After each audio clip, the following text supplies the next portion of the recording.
வணக்கம் மக்களே. நம்மள எதிர்பார்த்த மாதிரி பிக் பாஸ்க்கான 3வது ப்ரோமோ வந்திருக்கு. இந்த ப்ரோமோல பாத்தீங்கன்னா வீட்டுக்குள்ள சேதன அந்த பிராங்க் மேட்டர் எடுத்து பேசுறாங்க. நீங்க எல்லாம் கேட்டுட்டே இருந்தீங்களா ப்ரோ, அந்த பிராங்க் மேட்டர் என்னாச்சு? காமு மாமாவும் பிரவீனும் இன்னும் அந்த பிராங்கை கொண்டு போயிட்டு இருக்காங்க. இது முடிவுக்கு வருமா வராதா, இல்ல இந்த சீசன் ஃபுல்லா பண்ணிட்டு இருப்பாங்களா, என்ன கதை ப்ரோ, இதோட முடிவு தான் என்னன்னு சொல்லி கேட்டிருந்தீங்க. ஆக்சுவலா இதுக்கான முடிவு வந்து டீம் பக்காவா பிளான் பண்ணிட்டாங்க. ஏன்னா டீமுக்கு வந்து சாட்டர்டே சண்டே கண்டென்ட் இல்ல, ஓகேவா, பேசுறதுக்கு கண்டென்ட் இல்ல. அதனால இந்த பிராங்க் கண்டென்ட் அவங்க கையில் எடுத்து அவங்க ஒரு பிராங்க் பிளான் முடிவு பண்ணிட்டாங்க, ஓகேவா. அவங்க ஒரு பிராங்க் பண்ணி அதை கண்டென்ட் ஆகலாம்னு சொல்லி முடிவு பண்ணிட்டாங்க. இதை நம்ம முன்னாடியே தெரிஞ்சுக்கிட்டோம். எப்படின்னா ஒரு 2 டேஸ்க்கு முன்னாடி பிரஜன் அவர்கள் கன்ஃபெஷன் ரூம்ல போயிட்டு பிக் பாஸ்ட்ட கேட்டிருப்பாங்க. பிக் பாஸ் நாங்கள் இப்படி ஒரு பிராங்க் பண்ணல பிக் பாஸ், அதை நாங்கள் முடிச்சு வச்சிருட்டுமா, இதெல்லாம் யாரும் கஷ்டப்படல, இந்த பிராங்க் ஒன்றும் தப்பா போகல, நாங்கள் வேணா அதை முடிச்சு வச்சிருமான்னு சொல்லிட்டு பிரஜன் அவர்கள் பிக் பாஸ்ட்ட கேட்டிருப்பாங்க.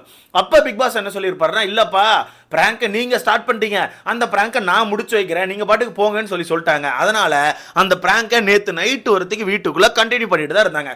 அதை இன்னைக்கு செய்தனா வீட்டுக்குள்ள ஒரு வித்தியாசமா சம்பவம் பண்ணி ரெட் கார்டெல்லாம் எடுத்து ரெட் கார்டை நம்ம காமு மாமா கொடுத்து மொத்த வீடையும் பயங்காட்டி ஒரு மாதிரி கதற விட்டுருக்காப்ல அண்ணன், ஓகேவா. நீங்க பார்த்திருப்பீங்க அந்த ப்ரோமோல அண்ணன் ஒரு மாதிரி ரகடா பேசியிருப்பாங்க. ஆக்சுவலா இது எல்லாமே பிராங்க் தான். பட் அண்ணன் பேசின விஷயங்கள்லாம் எனக்கு கொஞ்சம் ஏதோ கொஞ்சம் தேவையில்லாத மாதிரி தான் எனக்கு ஃபீல் ஆகுது. முக்கியமாக எந்திரிச்சு ஒரு சில பேர் நாடகங்கள் போட்டிருக்காங்கல்ல, அந்த ஆட்களை பற்றி பார்த்துடலாமா. அது மட்டும் இல்லாமல் என்ன பொறுத்த வரைக்கும் இந்த பிராங்க் தான் இந்த வாரத்தை ஸ்டார்டிங்கில் காப்பாற்றிச்சு நான் சொல்லுவேன். ஏன்னா இந்த வாரம் திங்கக்கிழமை காலையில் ஆரம்பிச்சோன்னே அந்த ஒரு பிராங்க் தான் பயங்கர பீக் எடுத்துச்சு. அதனால தான் இந்த வாரம் வந்து ஒரு மாதிரி பீக்கில் போச்சு, ஓகேவா. இல்லை அந்த பிராங்க் இல்லைனா திங்கக்கிழமை கண்டென்ட்டே கிடையாது. திங்கக்கிழமை எபிசோட் ஒன்லி இந்த பிராங்க் மட்டும் தான். நல்லா யோசிச்சு பாருங்க, திங்கக்கிழமை வேற கண்டென்ட்டே கிடையாது. அதனால என்ன பொறுத்த வரைக்கும் அந்த பிராங்க் நல்லா தான் இருந்துச்சு. பட் அதை கொஞ்சம் டிஃப்ரெண்டாக பண்ணியிருக்காங்க. என்னென்ன அப்படிங்கிறத மொத்தமாக பார்த்தலாம். ஸோ வீடியோக்குள்ளே போகிற முன்னாடி மறக்காம இந்த வீடியோ லைக் பண்ணிட்டு சேனலை சப்ஸ்கிரைப் பண்ணி எனக்கு கொஞ்சம் உதவியா இருக்கும். மறக்காம லைக் போட்டுக்கோங்க. நீங்க போடுற ஒவ்வொரு லைக் வந்து நம்ம வீடியோவை இன்னொரு 10 பேருக்கு சஜஸ்ட் பண்ணும். ஸோ முடிஞ்ச லைக் போட்டு சேனலை சப்ஸ்கிரைப் பண்ணிக்கோங்க. ஸோ கண்டென்ட்டுக்குள்ள போயிடலாமா. இதுல சேதனை எடுத்தெடுப்புல அந்த பிராங்க் பண்ண 3 பேரையும் நடுவா உட்கார வச்சுட்டு, என்னப்பா ஏதோ பிராங்க்லாம் பண்ணியிருக்கீங்க, பிராங்க்குங்க பேரில் வீட்டுக்குள்ள எத்தனை பேரை பயங்காட்டிருக்கீங்க தெரியுமா, எத்தனை பேர் வந்து பதறிட்டாங்க தெரியுமா, என்ன நினைச்சிட்டு இருக்கீங்க, இது என்ன பிராங்க், ஏகப்பட்ட பேர் பாதிக்கப்பட்டிருக்காங்க, நீங்க அவங்க கிட்டே கேளுங்கன்னு சொல்லிட்டு ஒவ்வொருத்தர்கிட்ட கேட்குறாங்க. இதில் எனக்கு ஒரு முரண்பாடு இருக்குது. அண்ணன் வந்து ஆக்சுவலாக பிராங்க் மாதிரி தான் பேசியிருக்காங்க. பட் நான் வந்து சொல்கிறேன், இந்த பிராங்க்ல யாருமே பாதிக்கப்படல. என்ன பொறுத்த வரைக்கும் ஒரே ஒரு ஆள் தான் இல்லை 2 பேர் பாதிக்கப்பட்டிருந்தாங்க. ஒன்று நம்ம சாண்ட்ரா அவர்கள். சாண்ட்ரா பொறுத்த வரைக்கும் ஐயோ நம்ம புருஷன் சண்டையை போட்டானே, புருஷனுக்கு ரெட் கார்டு கொடுத்துருவாங்களே, புருஷன் கையை வச்சுட்டானேன்னு சொல்லிட்டு அவங்க பயந்தாங்க, ஓகேவா. அதில் அவங்க பாதிக்கப்பட்டிருந்தாங்க. 2வது யார் பாதிக்கப்பட்டிருந்தாங்கன்னா நம்ம விஜே பாரு அவர்கள். விஜே பாரு கொஞ்சம் மனதளவில் பாதிக்கப்பட்டிருந்தாங்க. ஏன்னா அவங்க அந்த சண்டை அப்போ அங்கே இல்லை, அந்த பிராங்க் நடந்துட்டு இருந்தப்போ அங்கே இல்லை, அவங்க குளிக்க போயிட்டாங்க. அதனால ரொம்ப வந்து ஐயோ அந்த சண்டையை நான் பார்க்கலையே, யார் மேலே தப்புன்னு தெரியலையே, பிரஜன் மேலே தான் தப்பு இருக்கும், பிரஜன் தான் எல்லாம் தப்பே பண்ணியிருப்பான், அப்படித்தானே நீங்கள் சொல்லுங்கண்ணேன்னு சொல்லிட்டு நம்ம அக்காவும் தண்ணி பழமும் தான் அந்த பிராங்க்ல ரொம்ப துடிப்பாக இருந்தாங்க. அது பிராங்க்னே தெரியாமல் மாற்றி அங்கே எங்கேயுமா பேசி ஒரு சில விஷயங்கள் பண்ணிட்டு இருந்தாங்க. என்னை பொறுத்த வரைக்கும் அதில் ரொம்ப பாதிக்கப்பட்டது அக்கா தான். ஏன்னா அக்கா வந்து ஒன்று அந்த சண்டையில் இல்லையா, இன்னொன்று அதில் யார் தப்புன்னு தெரியாமல் ரொம்ப தவிச்சு ஒருத்தர்கிட்டே போயிட்டு மாற்றி அங்கேயுமா ஏற்றி விட்டு சுற்றிட்டு இருந்தாங்க. அதில் ரொம்ப பாதிக்கப்பட்டது எங்கள் அக்கா அப்படிங்கிறத அந்த இடத்துல பதிவு பண்ணிக்கிறேன். நீங்களும் பார்த்துருப்பீங்க. அந்த வகையில் அண்ணன் இப்படி சொல்கிறாப்புல. அப்போ வீட்டுக்கு ஒருத்தர் எழுப்பி கேட்குறான். அப்படி கேட்கும்போது விக்ரம் அவர்கள் எந்திரிச்சு சொல்கிறாங்க, ரொம்ப கயாட்டிக்காக இருந்துச்சு அப்படின்னு சொல்கிறாங்க. ஆக்சுவலாக கயாட்டிங் அப்படிங்கிறதுக்கு எனக்கு மீனிங் தரல, ஓப்பனாக தரல, நம்ம படித்த படிப்பு அப்படி காய்ஸ். ஸோ உங்களுக்கு கயாட்டிக் அப்படிங்கிறதுக்கு மீனிங் தெரிஞ்சுன்னா மறக்காம கமெண்ட்ல போட்டுருங்க. சாரி எனக்கு சத்தியமாக தரல, ஓகேவா. ஸோ அண்ணன் இந்த வார்த்தையை சொல்கிறாப்புல, ரொம்ப கயாட்டிக்காக இருந்துச்சு அப்படின்னு சொல்லிட்டு. அப்புறம் என்ன சொல்கிறாங்கன்னா, ஒருத்தனுக்கான லைஃபே போச்சுன்னு நான் பயப்பட்டேன் அப்படிங்கிறாங்க. விக்கல் சிக்கரம் அப்படி பயப்பட்டாரா என்ன? நான் கவனிச்ச ஒருத்திக்கு விக்கல் சுக்கரம் அப்படி பயப்பட்ட மாதிரி நான் பார்க்கலையே. நான் கவனிச்ச ஒருத்திக்கு விக்கல் சுக்கரம் அந்த சண்டையில கொண்டாடு நின்னாப்புல, பிரிச்சு விட்டாப்புல, பேசினாப்புல. அப்புறம் பிக் பாஸ் எல்லாரையும் சேர்த்து அந்த பெட்ரூம்ல அடைச்ச பிறகு இவங்கெல்லாம் ஒரு கூட்டமா ஒரு முக்கில் உட்காந்து கதை தானே பேசிட்டு இருந்தாங்க. நம்ம பிரஜன், சபரி, எஃப்ஜென் எல்லாம் ஒரு கேங்கா அந்த பக்கம் ஒரு முக்கில் உட்காந்து கதை தானே பேசினாங்க. இவங்க எப்ப பயந்தாங்க தெரியலையே. சரி உள்ளுக்குள்ள பயந்துருப்பாப்லையா இருக்கும், உள்ளுக்குள்ள மேபி அண்ணன் பயந்துருப்பாப்ல. அண்ணன் சொல்றாப்புல, நான் ரொம்ப பயந்துட்டேன் அப்படின்னு சொல்லிட்டு. அப்புறம் என்ன சொன்னாங்கன்னா, இதை நினைச்சு எனக்கு ஒரு மாதிரி ரொம்ப ஒரு மாதிரி எம்பாரசிங்கா இருக்கு அப்படின்னு சொல்றாங்க. ஆக்சுவலா கேவலம் அப்படிங்கிற வேர்டை யூஸ் பண்ண வந்தாப்ல, அதை அப்படி மாத்தி எம்பாரசிங் சொல்ல வந்துட்டாப்ல. எல்லாம் ஒன்று தானே கைஸ், கரெக்ட் தானே. ஸோ அந்த இடத்துல அண்ணன் சொல்றாப்ல, எனக்கு ரொம்ப எம்பாரசிங்கா இருந்துச்சுன்னு சொல்லிட்டு. அப்படியானே, சரிண்ணே எங்களுக்கும் தான் வருத்தமா இருக்குது, வீட்டுக்குள்ள ஒரு கண்டென்ட் கொடுக்க மாட்டேங்கன்னு சொல்லிட்டு கொஞ்சம் கண்டென்ட் கொடுங்கண்ணே. அது மட்டும் இல்லாமல் நிறைய பேர் ஏதோ பிஆர் பண்ணதா பெருசாக ரிவீல் பண்ணியிருக்காங்க. 10 லட்சம் 15 லட்சம்லாம் சொல்லிட்டு இருக்காங்க. என்னமோ தெரியல போங்க, அது எதுக்கு நமக்கு பேசிக்கிட்டு, நமக்கு தான் தெரிஞ்ச விஷயம் தான். ஸோ அந்த வகையில் விக்ரம் அவர்கள் அப்படி ஒன்று சொல்கிறாப்புல. அடுத்த சாண்ட்ரா வந்து என்ன சொல்கிறாங்கன்னா, சார் இந்த விஷயத்தில் நான் தான் ரொம்ப பாதிக்கப்பட்டிருக்கேன், நான் தான் ரொம்ப எமோஷனலி ரொம்ப ஹர்ட் ஆகிட்டேன்னு சொல்கிறாங்க. அது கரெக்ட். ஏன்னா அவங்களோட ஹஸ்பண்ட் தான் அங்கே இருந்தாப்புல, அவர் தான் அடிக்க போயிட்டாப்புல, அடிச்சிட்டாப்புல, காமோ லைட்டாக கையை வச்சுட்டாப்புல. அப்படி இருக்கும்போது அவங்களுக்கு பயம் இருக்கத்தான் செய்யும். ஐயோ நம்ம புருஷன் போயிட்டானே, அதாவது எவிக்டாய் வெளியே போயிட்டானே அப்படின்னு சொல்லிட்டு ஒரு பயம் இருந்திருக்க தான் செய்யும்.